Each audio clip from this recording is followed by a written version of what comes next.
સાધુ આવ્યા ને, જો આશરાના ધર્મની વાત કરું તમને. જેસલ બહાર ગામ ગયા, સતી તોરલને કીધું કે આશરાનો ધર્મ ન જાય, કોઈ અભ્યાગત ભૂખ્યો ન જાય, ધ્યાન રાખજો, હું બહાર ગામ જઉં છું. અને જેસલ વિયાઈ ગયા ને પછી 4 સાધુ આવ્યા. અત્યારે બધા વાણીમાં કે સાધુ આવ્યા 1,04,000 જાડેજા, 4 લાખ તો અત્યારે ભેગા નથી થતા, તેથી થયા હોય. 4 લક્ષ લઈને આવ્યા. ધર્મ, અર્થ, કામ અને મોક્ષ. ભજન પાકે ને એટલે મારા નાથને તમારે અહીંયા આવવું પડે. ભજન પાક્યું અને 4 સાધુ આવ્યા. જેસલ નું ઘર પૂછતા પૂછતા પૂછતા કોકે કીધું કે સામે ઘર રહ્યું ને, જેસલ ની ઝૂંપડી. અહીંયા આવ્યા. સતી તોરલ છે અને કીધું કે અમારે હરિહર કરવું છે. બાપુ એક મુઠ્ઠી દાણા નહોતા ઘરમાં. અને ભગત ઈને કહેવાય. ઓસરિયું હોય, વાયેલા પડાળ હોય જ નહીં. અત્યારે તો કલાકાર બધા પ્લેનમાં ફરે છે. કલાકારમાં ભગતમાં ફેર છે. ભક્તિ તો બાપુ છે ને અંદરથી ઉગે. આ દુનિયાને દેખાવ કરવાની ભક્તિ જ નથી. આ સીન સપાટાનો ધંધો જ નથી. એમાં અતારની પેઢી ઘડી કલાકાર બની છે ને, એ સારું છે, ગાય છે, એમાં મને કઈ વાંધો નથી.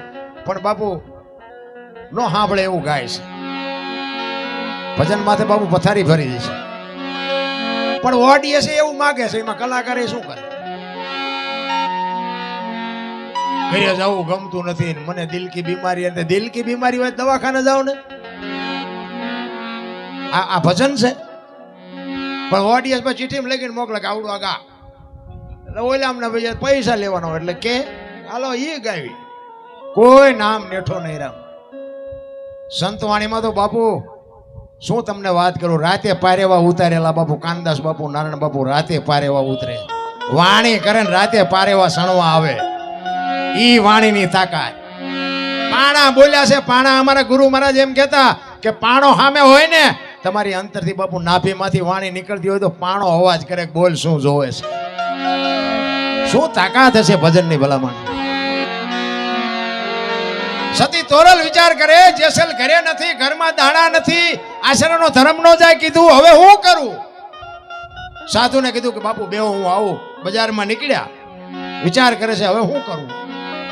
અને સધીરની હાટડી સામે દેખાણી અને સધીરની દુકાને જાય છે. અને જો સધીરની, મેં એક સંત પાસે સાંભળેલી વાત તમને ખુલાસો કરી દઉં. દુનિયા જે વાત કરે ને એ વાત, સાધુ એક હતા અમને મળેલા, થાનની બાજુમાં માંડવનું વીડ છે, એમાં એક સાધુ આ બોલેલા. એ હું તમને કહું છું, સાચું ખોટું મારો રામ જાણે. એ કે સધીરનો કોઈ એવો હલકો ઈરાદો જ નહોતો. આ દુનિયા ગમે એવી વાર્તાઓ કરે, સધીરનો એવો કોઈ હિસાબ જ નહોતો. પણ સધીરે પાપ ખૂબ કરેલું. પૈસાનું વ્યાજ વટાવનું, વધુ ઓછું દેવાનું, લેવાનું, વેપારમાં ખૂબ કરેલું. એટલે એ વિચાર કરતો હતો કે મારે પાપ ધોવા છે, પણ ધોવા જાવું ક્યાં? અને આ જેસલને સુધાર્યો એવા એને સમાચાર મળ્યા ને. કોકે કીધું કે આપણા ઓલા દરબાર નથી જેસલ જાડેજા બારવટિયા, ઈ કે કોક બૈરું લઈ આવ્યો છે ને, ત્યારે જાડેજાને કે બકરા જેવો બનાવી દીધો. અને આ તો બાપુ વાણિયાની કોમ. એ કે જેસલને જો બકરા જેવો બનાવ્યો હોય તો એ બૈરું જેવું તેવું હોય નહીં. અને એ બૈરાને મારે મળવું છે ને, એને મળવું ને, એની પાસે કંઈક માગણી એવી કરું ને કે મારા પાપમાંથી મને મુક્ત કરી દે. એનો ઈરાદો આ જ હતો, બાકી કોઈ એવો હલકો ઈરાદો હતો જ નહીં. અને સધીર જેસલના ઘરે જઈ શકતો હતો, પણ સધીર બીતો હતો કે દરબારનું કઈ નક્કી નહીં, આ ભક્તિ કરે છે જેસલને, 4 તલવાર ઉપાડે, કઈ નક્કી નહીં, આ ઘરે ન જવાય. ઈ કે તોરલ એકલા જ ભેગા થાય ને તો મેળ પડે ને, કુદરતને કરવું. અને બાપુ આ સીધો લેવા માટે દુકાને આવ્યા. અને સધીર જોઈ ગયો કે આજ તોરલ એકલા છે. અને તોરલ પાસે પછી અજુકતી માગણી કરી કે મારા મેલે આવજો. તોરલ કે કાંઈ વાંધો નહીં. અને વસ્તુ લઈને આવ્યા, સાધુને જમાડ્યા, સાધુ નીકળી ગયા. હાંજ પડી, જેસલ આવ્યા. સતી તોરલ તૈયાર થઈને નીકળ્યા ને તેથી જેસલ જાડેજો કહે છે ક્યાં જાવ છો?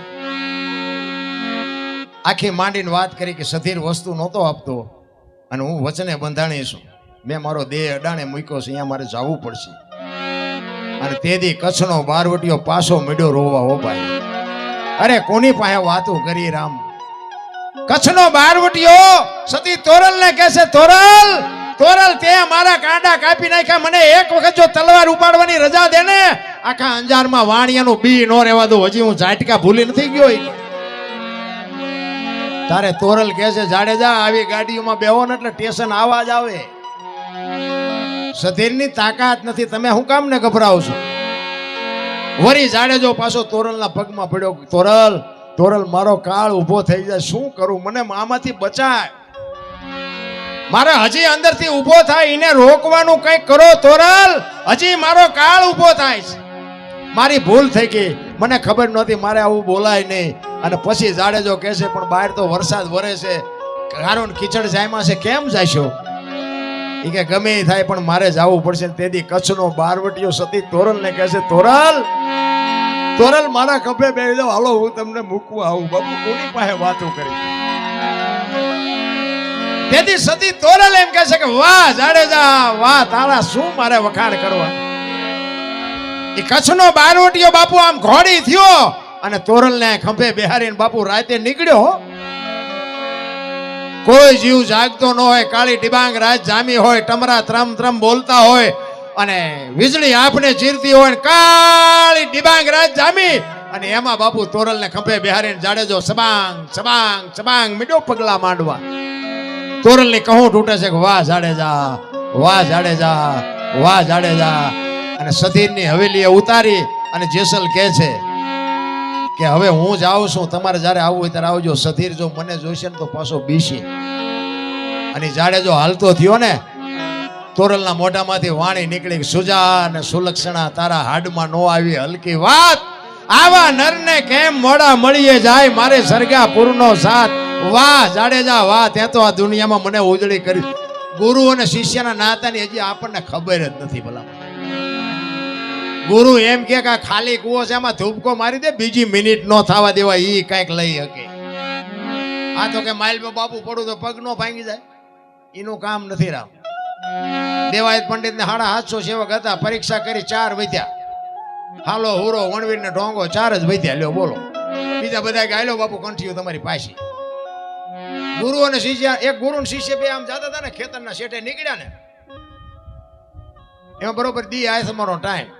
અને હમણાં બાપુએ વાત કરી મંદિરની આરતીની, એટલે સંધ્યાનો સમય ને, એટલે ગુરુ મહારાજ એના શિષ્યને કીધું એ કે મારા ગુરુનો આદેશ છે કે જ્યાં સંધ્યા થાય સંધ્યા આરતી કરવી પડે. એટલે હવે અહીં આપણે સંધ્યા આરતી કરી પછી આપણે આગળ હાલી દોલો. ચેલો કે બાપુ હાવજની ડણકું સંભળાય છે, કોઈ નહીં આ પૂજા બૂજા ફાળે, નાસ્તો કરી જાય બે નો હાલો કે બે ખેતરવા આગા. એ કે ના, મારા ગુરુનો આદેશ છે, હવે અહીંથી એક ડગલું ન હલાય. અને ગુરુ મહારાજે આસન જમાવ્યું, એ દીવો ને અગરબત્તી ના તે જે કાંઈ કરવાનું તે કર્યું. અને તુહી ગુરુ મહારાજને તાલ લાગી ગયો. પડખે ચેલાને પછી બેહવું પડે. ચેલો બેઠો પણ ઘડીએ ઘડીએ આંખ ઉગડી જાય, સિંહ બી આવશે તો, સિંહ બી આવશે તો. અને આવા કપાતર પાછા બોલે થાય તે, અને આંખો ઘડીએ ઘડીએ ઉગડતી ને એમાં બાપુ ગા ગા ગા ગા ગા ગા ઘા કરતો નીકળ્યો હાવન. એક ખડતાલ મારીને ગાડું થોડું ઉડાડી, ચેલો બાપુ ભાગ્યો, ઝાડવા ઉપર ચડી ગયો. અને ઝાડવા ઉપર રહ્યો કે ગુરુ ગયા. અત્યારે જાજો ભાગ બધા નાસ્તા કરાવે એવા જ છે. ઈ બેઠો બેઠો જોવે છે કે હાવજ શું કરે છે ને ગુરુની શું દશા થાય છે. હાવજ આવ્યો, બાપુ ગુરુનો તાલ લાગી ગયો. એ હાવજ અહીંયા આવ્યો ને, ગુરુ મહારાજને એક પરિક્રમા કરી, સામે બે પગ લાંબા કરી અને ગુરુ મહારાજને વંદન કરીને બાપુ હાવજ વિયો ગયો. ચેલો બેઠો બેઠો વિચાર કરે કે હું બેઠો તો મને પગે લાગે. સિંહ વિયો ગયો ને ભાઈ હેઠો ઉતરીને એ બેહી ગયો પાછો એના આસન ઉપર. ઘડીક જો ને બાપુ જઈ ગયા, બધું જોડીને ચીપ્યો કમડલ ને બધું કર્યું ભેગું. બાપુ કહેલા આમાંથી કંઈક તો ઉપાડ્યા, બધું મારે જ ઉપાડવાનું. એ કે બાપુ ચીપિયો લાવો. મને ચીપિયો લઈને આમ કડીમાં આંગળી ભરાવીને આમ ફેરવતો જાય ને બાપુ અરે વાતો કરતો જાય.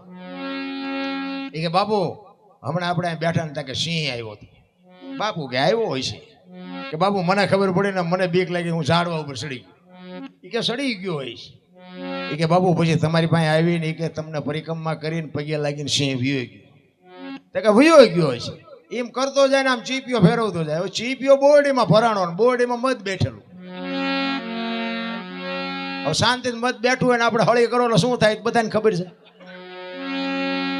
બેન સોટ્યું હો, ગુરુ ને શિષ્ય બેન આમ કરતા બે ખેતર બહુથી ગયા. ઓલાને કાંટા કાઢે ને ઓલાને રાતા સોળ કરી મૂક્યા. પછી ઓલા શિષ્ય ગુરુને કીધું બાબુ એક વાત તમને કહું કે શું? કે બાપુ ઓલો હાવદ આવ્યો ત્યારે તમે હલ્યા નહીં ને આવડી આવડી માઇકુમ ઠેકડા મારવા માંડ્યા. અને ગુરુ મહારાજે બાપુ એવો સરસ જવાબ આપ્યો ને, ઈ કે ઓલો હાવદ આવ્યો ને તે મારી હારે અખિલ બ્રહ્માંડ નો માલિક હતો ને માયખું આવી તે કપાતર તું છો મારી હારે. એમ સંગત કોક હારા નહીં કરાય, ભાગવું ન પડે.